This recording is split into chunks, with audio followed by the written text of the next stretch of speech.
The 1996 film Space Jam has become something of a cult classic, although I admit I only watched it for the first time 2 or 3 years ago. The reason being that when the film was released initially, I was 18 years old, so not interested in watching kids' films. Also, as a kid, I wasn't really into Looney Tunes and I have never had any interest in basketball. So that combination didn't appeal to me. In fact, the only reason I decided to watch it was because Bill Murray's in it. But for many people, Space Jam is a film they love, which formed an important part of their childhood.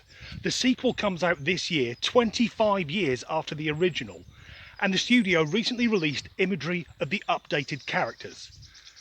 But when it comes to the character Lola Bunny, some of the fans are losing their fucking minds. So here are the two versions of Lola, on the left in the original and on the right in the sequel.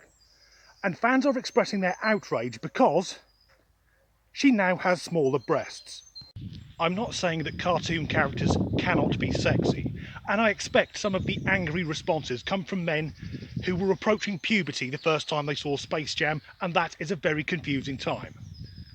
But essentially, these are guys who get turned on looking at the tits on a cartoon rabbit. So here's some examples of what's been said on that bastion of common sense and reason, Twitter.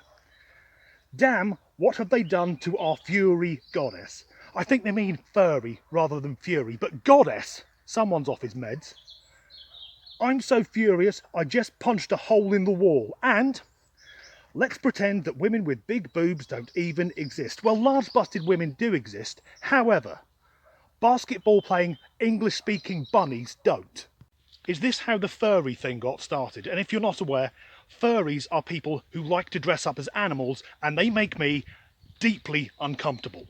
That's because in every interview I've seen with a furry, without being prompted, they'll say, it's not a sexual thing, we don't have sex with animals, it's not about bestiality. Like, they're really keen to get that across.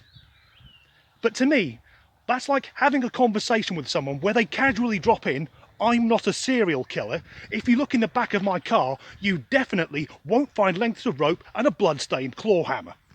As is often the case, this led to me going down an internet rabbit hole, no pun intended. And it came as no surprise whatsoever that many of the men crying about Lola's breast reduction are also incels.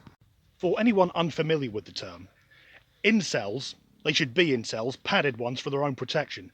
Incel is short for involuntary celibate.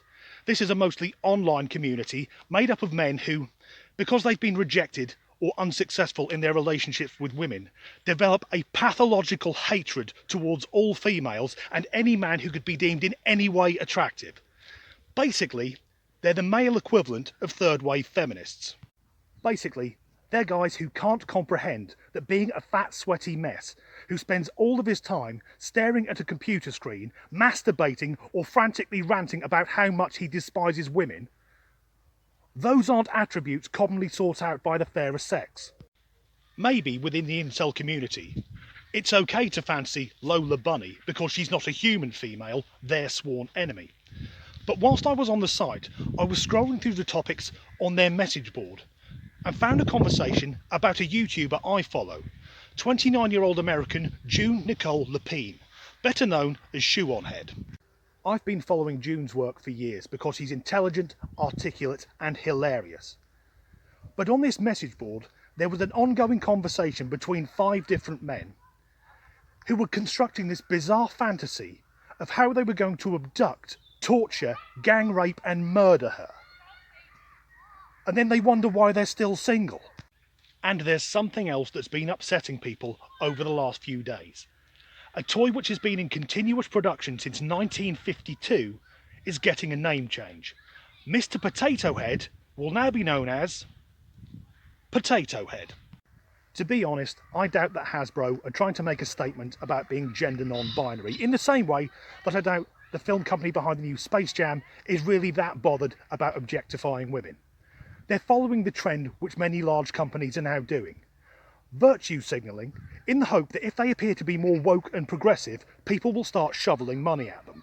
Some people are expressing their anger, saying that the character must be male because he has a moustache and bushy eyebrows.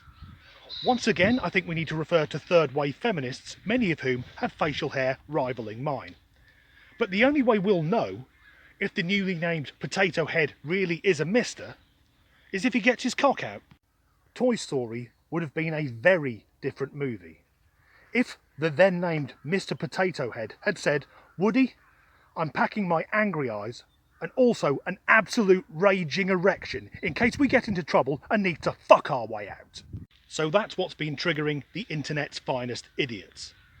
An animated rabbit becoming less curvaceous and the inability to determine the sex of a vegetable. Thank God we're not living on a dying planet in the middle of a global plague. Usually I say thanks for watching, but just today, that's all folks.